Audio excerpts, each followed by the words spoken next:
ረሱል አለይሂ ሰላቱ ሰላም በላይ ማን ነው እስቲ የተፈተነው ዱንያ ላይ? ነብዩ አለይሂ ሰላቱ ሰላም በሕፃንነታቸው አባታቸውን አጡ፣ እናታቸውን አጡ። አባታቸውን ገና ሳይወለዱ ነው ያጡት።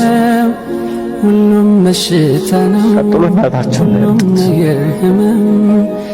ካወቁ ነፍሳቸውን ካወቁ 6 ዓመት ከሞላቸው በኋላ እናታቸውን አጡ።